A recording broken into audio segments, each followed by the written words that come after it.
Hey everybody, and we are back with another book review. So this book I've been wanting to read for years.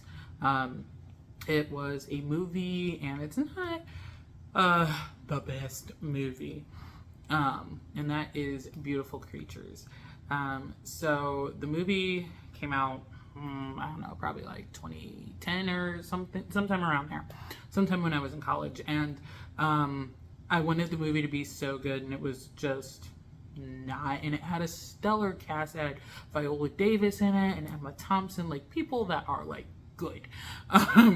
And it was trash. The movie was so trash. But I knew it was a book series, and I really wanted to read it, and so finally got around to reading it. And in comparison to the movie, the book is actually really good. In terms of characters of color, it is awful. Oh my gosh, it made me so mad. So a couple things.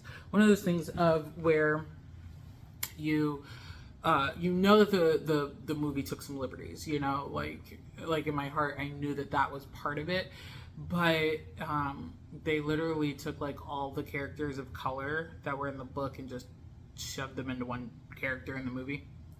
But so overall, the story is kind of a fantasy historic fiction story, and so it takes place in this very tiny backwater town in South Carolina, and the town is just like really struggling between the whole, okay, we do this whole Civil War reenactment thing about this one very, very, very tiny battle, because, we're trying to relive the glory days of the Civil War, et cetera, et cetera.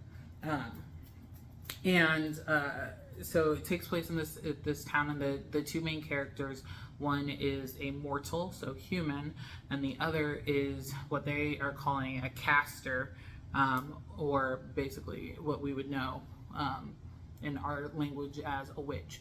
And they kind of talk about the differences between a witch and a caster, and that like witch is kind of more of as like a bad word, which is kind of fun, just kind of giving magic kind of like a new meaning and a new language, but also really kind of intertwining it with how it affects like U.S. history and the world and stuff. So I love stuff like that. I love when we can really kind of combine those two elements of storytelling.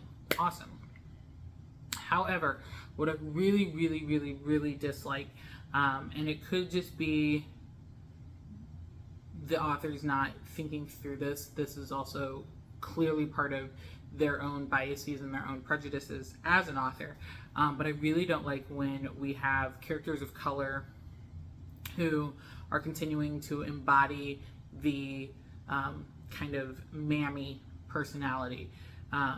So one of the main characters, kind of housemaid or person that's really kind of taking care of him, is named Amma, and the whole time she is just this lady that lives with them, takes care of them ever since his mom died, and just kind of, basically raises him, and helps out around the house. But she's clearly a maid and not really seen as much more than a maid who takes care of him and is designed to take care of him. And in the book, it's never explicitly said that she is black, but it is definitely stated multiple times that her skin color is much darker, and heavily implied that her family kind of deals with voodoo and dealing with visions and stuff. And so I just really didn't like the way that character was portrayed. There's another character named Marion who is also kind of portrayed in the same manner, except that she was like the best friend of the dead mom, and so they try to like make her seem a little bit better, so she's described as having a little bit lighter skin, and so then it's playing the whole colorism thing, and I'm just like, sigh. It's one of those where as a black person who really loves fantasy and really loves fantasy novels and historic fiction fantasy novels and all that stuff, I just hate that this is just so grossly misrepresented. and it just makes me sad because the story itself is kind of a fun story. I just wish that the black characters had been given a lot more.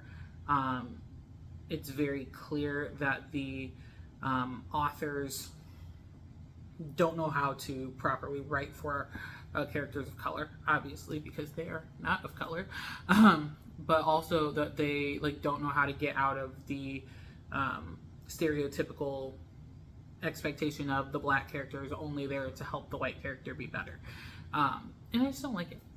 Just don't like it. So I will probably not finish reading. This is a whole series. I think there are 4 books total in the series.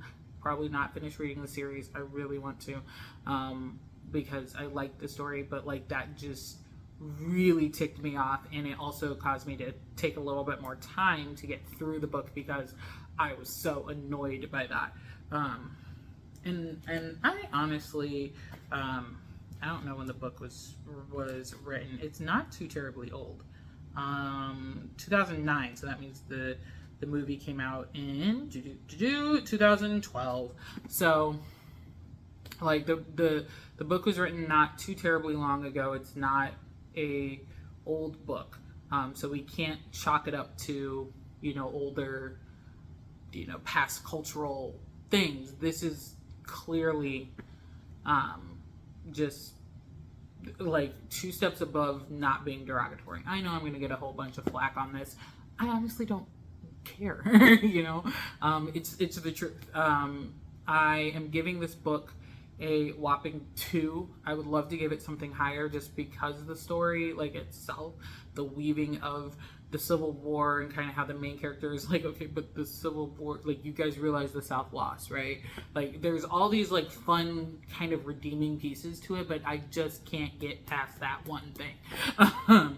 And especially knowing how trash the movie wound up being, it irks me. So yeah, there you go. Beautiful Creatures. What did I say? I was giving it a 1, maybe a 2, maybe a 1, definitely a 2 though. But